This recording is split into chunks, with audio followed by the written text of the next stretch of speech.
A very good day to you, ladies and gentlemen. Welcome to another episode of the Candy Talk here on Herman Manyora's YouTube channel. My name is Herman Manyora, and I'm always glad to bring you up to date with comprehensive analysis of all that is taking place in our beautiful country here, Kenya, and across the borders.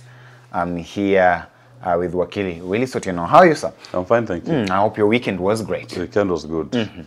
My Shuja at the Gen Z, the true revolutionaries of this country. True revolutionary. Our young people, they are changing the face of our politics. It's about the economy, not about tribe or leaders occupying position. Okay. Before we get to the conversation on the real Shujas here, of course, we saw what actually happened yesterday. And with regards to the celebrations down there, we witnessed some sort of low turnout in terms of the attendance of this particular event. Does it mean that this kind of events have actually lost meaning? Because when you compare them to the previous days, it's not the same. What we witnessed down there in Kwale and across the country generally is not actually what we've been witnessing in the past. What can you attribute to that? In fact, William Ruto tried leaving Nairobi, thinking he'll get crowds. Because Nairobi, I assure you, he will not have even gotten half the people that he previously got in that stadium. But what is happening is there's a disconnect between the people and the people in leadership, in politics. Just a minute. Was it about him trying to leave Nairobi, or that has been a routine of some course, sort of a repression? the routine was always that you attend Madaraka Day, not Mashujaa Day. Yeah. Okay. It was always Madaraka Day. That's the one that they came up with. That they'll be doing Madaraka across the country, not Mashujaa Day. But be that as it may, people have lost a connection with those who are holding office because they don't represent them anymore. The Kenyan people don't look at William Ruto and see someone who represents what they believe in and the future they desire for their children and themselves. So when he calls a meeting, or when he has a meeting, they will not attend. In fact, if you go to Kwale, I'm sure you'll be told how they mobilize people to attend those rallies. Even those who are there, not that they believe in William Ruto or his politics. They actually went there, most of them, because they were paid to attend. But that is going to be the norm, because the Kenyan people withdrew their sovereignty from this administration on the 25th of June 2024. They are working with their sovereignty in their pockets. And for the simple reason that the leadership does not represent that which they believe in. They are not seeing any future with William Ruto. They only see pain. Every time they see his face, they see pain. And the nation is presently looking for the new leadership, those who will solve their problems, those who will attend to their needs, not those who will lord over them. The position of president or a cabinet secretary or a member of parliament is no longer about the individual as it was before. Kenyans have moved. Kenyans are now looking and yearning for a leadership that is about them. It's about the economy. Stupid. Is there anything positive that you can actually pick from the recent Mashujaa Day celebrations in terms of looking at some of the heroes and heroines that we've had as a country and how their contribution back then can actually be of help to us right now as we try to solve our problems as a country moving into the future? For this particular year, the true heroes of the Republic today, in the last 1 year, are our young people.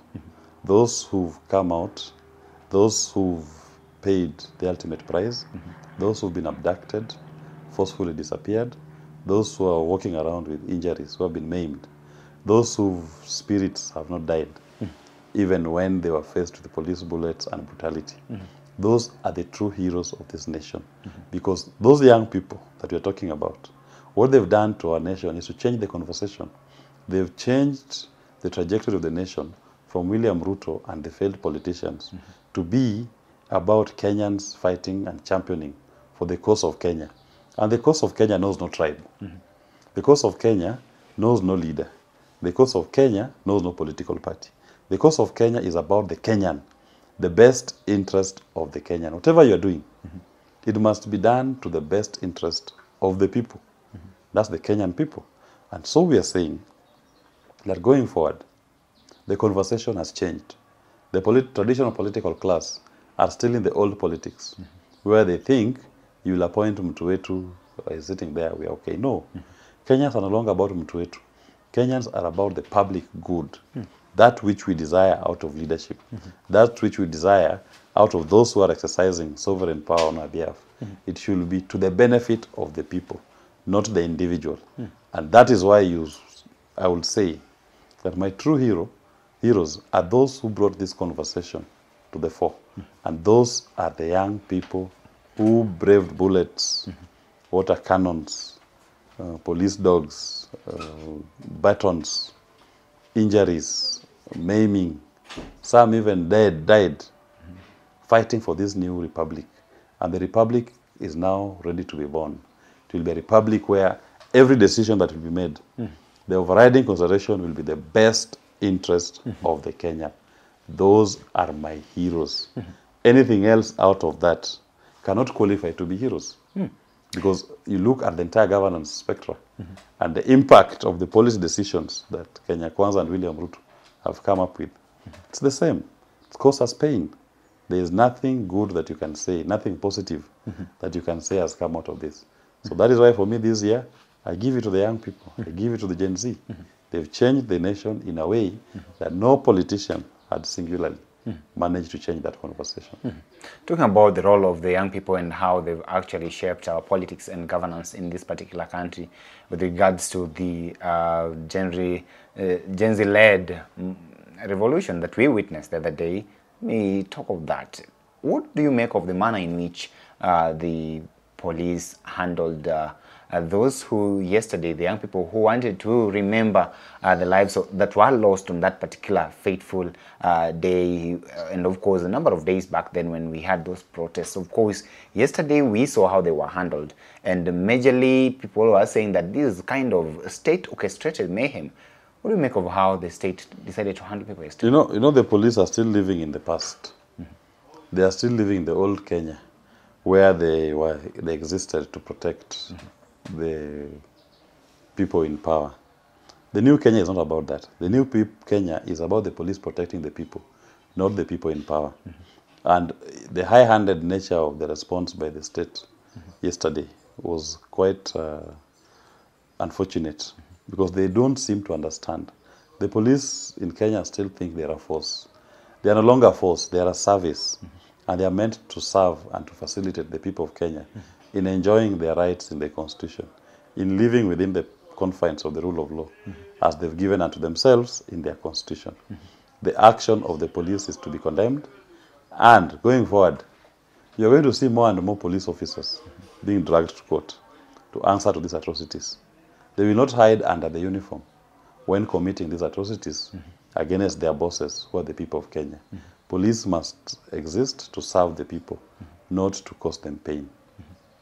Is this a time where we can actually call for change, and how best can the young people handle this situation so that they actually manage to sustain the kind of mayhem that we are witnessing from the state, but at the same time stay focused on their key goal here? The change is coming. Change is here. There's nothing the young people need to do other than just to appear and keep agitating. Change is here. When you see the state responding the way it's responding, it is an inevitable response. They're left with no options. Those are the kicks of a dying horse. And the police are being used to undermine the birth of the new republic. That birth, we've reached the Rubicon. We've crossed the Rubicon. The Kenyan people will never go back to that old state. That old state died on the 25th of June, 2024. The police just happened to be the last to the party. They do not know that this is a new republic. And a time will come when they'll be called to account. Our young people just need to continue agitating and to maintain the spirit. This is nothing compared to what other young people across the world have done at different times in history. We are just now the ones shaping the new conversation, showing where a country needs to head, a country that's responsive to the needs of its people. For those who decided to plan parallel events, of course, in Nairobi yesterday, we saw the denial of that particular ground for their activities. Of course, I saw Nairobi City County government respond and say that on public holidays, people are just supposed to go there and relax with their families, and no gatherings whatsoever should be actually taking place there. What do you make of maybe that kind of response from them? Do you think that perhaps they should have allowed these young Kenyans to go ahead and hold this parallel rally The main point is not even allowed because they don't have the power to allow. Who are they to allow the excess of constitutional rights? They have no power to allow.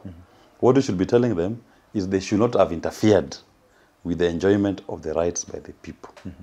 Allowing connotes that the power resides in them to authorize. No, they do not have any power to authorize any gathering. What we should be asking of Nairobi City County and the police is not to interfere, not to disrupt the enjoyment of the right to peaceably assemble, to demonstrate, or even to express yourself.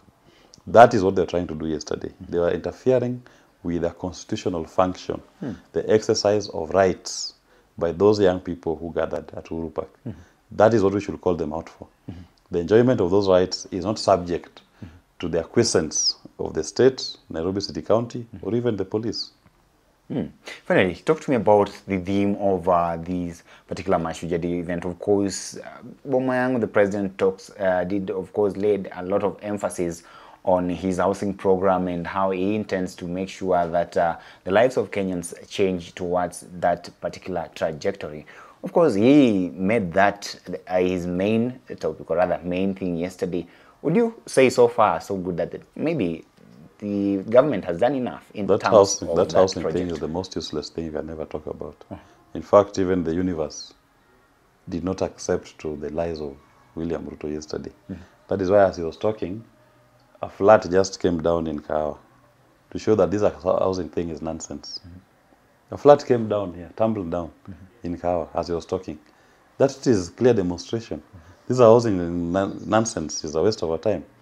What we should be talking about is those UHC health workers, the first responders, the ones in every village, who've been working for 6 years on half pay, those who have not been confirmed.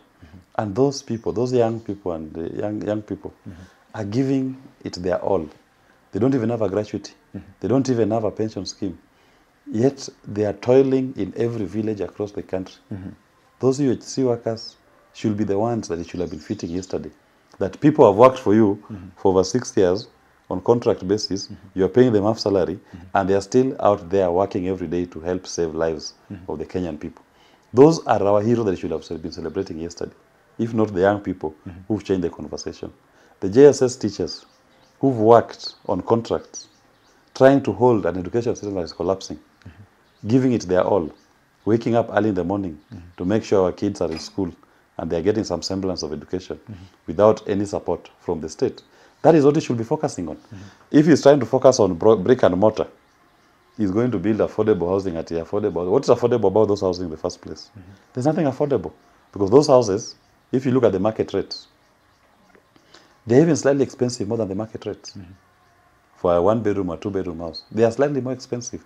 So what is the government's duty in providing, competing with the private sector in putting up houses? And yet even the houses are more expensive than the private sector houses. Doesn't make sense at all. And for good measure, why are Kenyans not putting up the houses themselves? Those who are not able to do it is because the government has crowded them out of the market. The government is borrowing locally on the domestic market, mopping up all the money, so that when a private individual goes there, the interest rate is very high. So affordable housing was just an advertisement of the pain that Kenya Kwanza and William Ruto are causing to you. Get out of the domestic borrowing. Stop borrowing from the domestic market. Let Kenyans access that market. You will see interest rates here come down to even 4% interest rates. Now they're almost 20% interest rate. Why? Because government is the #1 borrower in that market, and government is borrowing at 17% interest rate. So, I mean, it's foolhardy to think that Kenyans should celebrate that affordable housing. It's not. It is actually part of what is causing us the pain we are going through. So therefore, you don't actually buy the kind of idea that the president was actually portraying yesterday. Him saying that the country is in the right hands and headed in the right direction trajectory. I saw him even bring in the health kind of issue here with the SHA shifting, saying very well that we are in the right direction. He said, give us some time, in a few weeks' time. Is there any different from what Ruto said since we knew him? It's always about give us time. In 6 months' time, in 5 months, in 4 weeks' time, you will see change. Which changes these I will never see.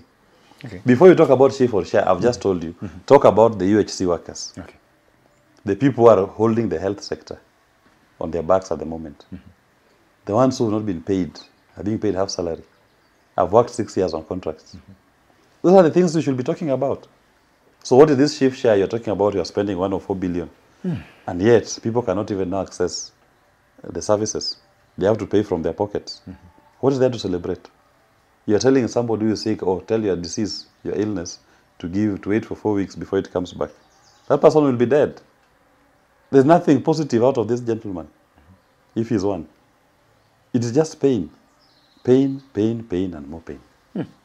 Well, ladies and gentlemen, that is it from Wakili Willis Otieno here, definitely taking stock of the events of 20th October with regards to all that took place here. But indeed, he insists that the young people here are our heroes and heroines. Feel much appreciated, feel much loved from this family. We wish you all the best, and let's keep holding our leaders to account. Ladies and gentlemen, allow me to stop this conversation at this particular moment. If at all you're watching us for the first time, kindly subscribe to our channel here till we have this conversation again. Have yourself a lovely day. My name is Evans Mokini.